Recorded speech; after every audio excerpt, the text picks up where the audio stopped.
विश्वामित्र जी को आवश्यकता पड़ गई प्रभु श्री राम लक्ष्मण की। थोड़े से प्रभु श्री राम बड़े हुए, तुरंत विश्वामित्र जी महाराज दशरथ के यहाँ प्रभु श्री राम और लक्ष्मण को ही मांगने चले आए। दशरथ जी को जब ये बात पता चली, दशरथ जी बेचारे अत्यंत दुखी हो विश्वामित्र जी से कहने लगी, हे विश्वामित्र जी, यदि आप मेरे प्राण मांग लो तो मैं हंसते हुए दे दूंगा, लेकिन मैं अपने राम और लखन को नहीं दे सकता। लेकिन भगवान का तो अवतार ही इसीलिए हुआ है, संतों का रक्षा करने के लिए, संतों के यज्ञ की रक्षा करने के लिए।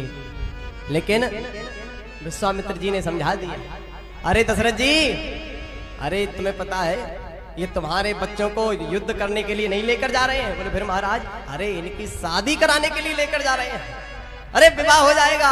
अब तो दशरथ जी के जब ये बात सुनी, अच्छा महाराज ऐसी बात है, अच्छा चलो ठीक है, फिर क्या ही करा जाए, ले जाओ। और आज दशरथ जी दुखी तो बहुत हैं। प्रभु श्री राम लक्ष्मण जी विश्वामित्र जी चल दिए। मार्ग में ही भयंकर ताड़का मिल गई, उद्धार किया। ताड़का का उद्धार करने के बाद विश्वामित्र जी के यज्ञ की रक्षा हमारे प्रभु श्री राम ने करी, यज्ञ की रक्षा करी, सैकड़ों दुष्टों का संहार किया। एक धीरे धीरे समय आया, महाराज जनक ने बड़ा ही सुंदर प्रतिज्ञा रख ली कि जो भी धनुष को तोड़ देगा उसी से सीता जी का स्वयंवर होगा। इनविटेशन विश्वामित्र जी के पास भी आ ही गया। विश्वामित्र जी सोचने लगे, बढ़िया समय है। प्रभु श्री राम लखन लाल जी को तैयार किया और धीरे धीरे आगे बढ़ने लगे। जनक जी के यहाँ पर लेकर जाने लगे। मार्ग में अहिल्या भी मिल गई। अहिल्या पत्थर बनी हुई है, गौतम की पत्नी। भगवान ने जो अपना चरण उठाया, केवल चरणों की रज मात्र स्पर्श हो पाई, तुरंत अहिल्या ठीक हो गई, पत्थर से मारो असली अपने शरीर में आ गई। भगवान को प्रणाम किया, अहिल्या का उद्धार करते हुए आगे बढ़े भगवान। राजा जनक के बगीचे में सुंदर रहने की व्यवस्था है।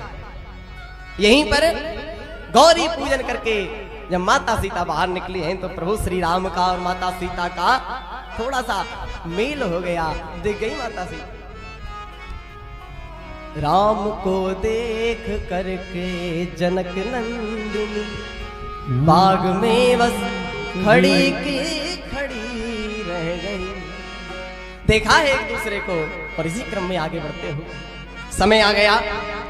महाराज जनक अपनी कुर्सी पर बैठे हैं, अपनी राजगद्दी पर बैठे हैं। धनुष को लाया गया, बड़े बड़े राजा भी आए। प्रतिज्ञा महाराज जनक की सभी के समक्ष है कि जो धनुष को तोड़ देगा उसी से सीता का स्वयंवर होगा। और सीता माता इतनी सुंदर हैं, ऐसी सुंदरता की मूर्ति है, ऐसा कोई राजा नहीं जो सीता को प्राप्त करना नहीं चाहता। और हुआ क्या,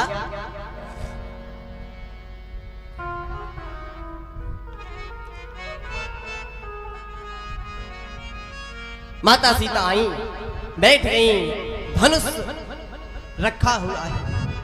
बारी बारी से राजा उठने लगे, एक एक करके राजा जा रहे हैं, धनुष को स्पर्श कर रहे हैं। अरे भैया, उठाना तोड़ना तो दूर, कोई हिला भी नहीं पा रहा है।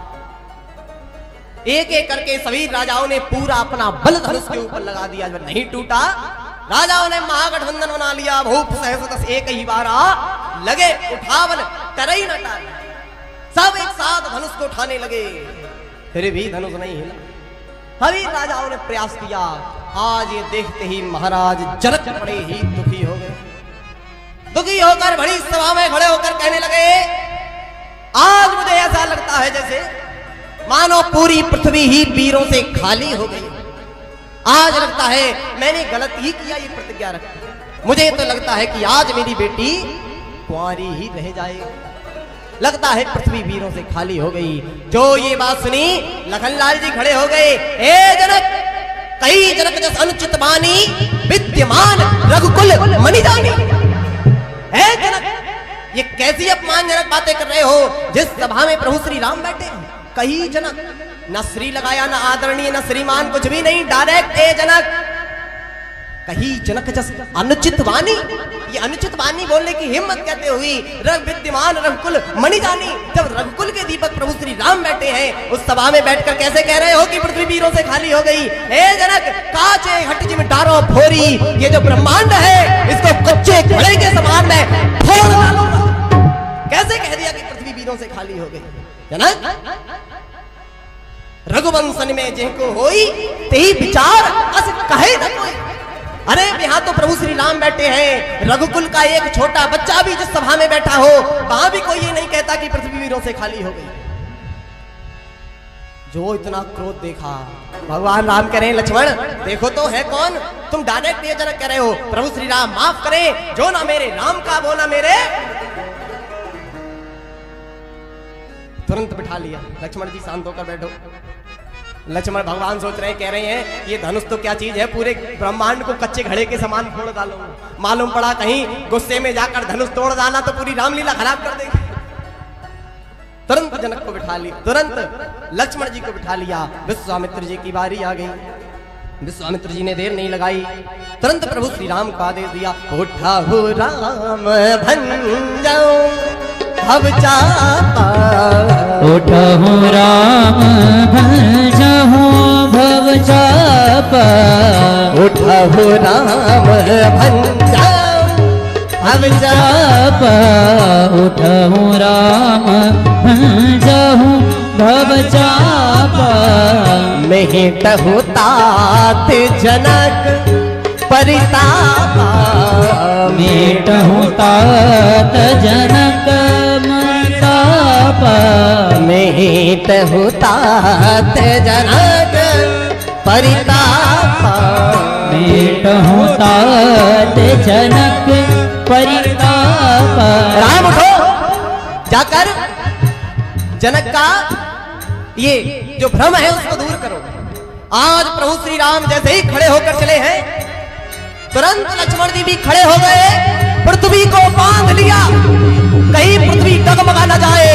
जोर से शेषनाग ने पृथ्वी को पकड़ लिया। और अब प्रभु श्री राम धीरे धीरे धनुष की ओर बढ़ रहे हैं। और हुआ क्या, धनुष के पास जाकर गुरुदेव को प्रणाम किया, भगवान शिव को प्रणाम किया।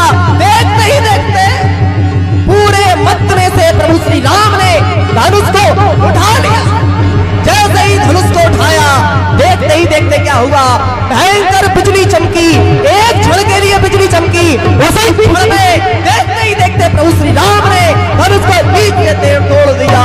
देखते ही देखते अरे लाघो उठाए धनुलीन, देखते ही देखते क्या हुआ, जैसे ही बिजली चमकी, ए चितम के उदामी निधि मिधा बनाया, पूरी धव मंडल सब गया, ये चढ़ा बच के जत गाड़े, कहीं न सभा देख सब ढाल, कहीं क्षण माथे राम दरबार, हरे भवन धुनि घोर कठोर, हरे भवन धुनि घोर कठोर, हरे भवन धुनि घोर कठोर, भवन घोर कठोर, रवि रवि बाल भजी मारग चले, भीतर ही डोल मई गई डोल सागर कलिमल, हाँ डोल सागर कलिमले, सुर असुर नर काल भीड़े सकल विकल विचारहि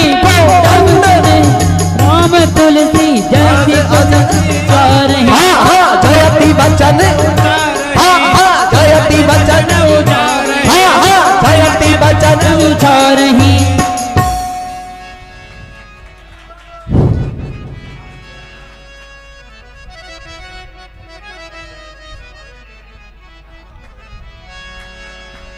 टूट गया महाराज, बड़ी मेहनत करवाई धनुष ने, एक क्षण में धनुष को तोड़ दिया प्रभु श्री राम ने। तोड़ना नहीं कहा, धनुष का भंजन ही कर डाला।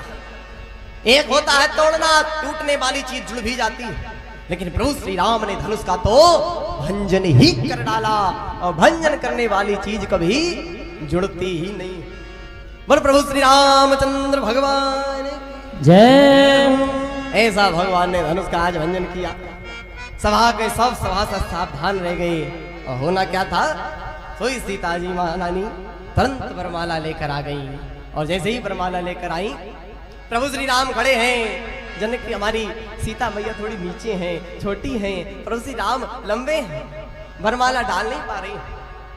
सोई विश्वामित्र जी ने इशारा किया, लक्ष्मण जी ने प्रणाम किया। प्रभु श्री राम जैसे ही उठाने को झुके, सोई सीता मैया ने गले में वरमाला डाल दी। बोल सीता रामचंद्र भगवान की जय। सुंदर भगवान का विवाह संपन्न हुआ।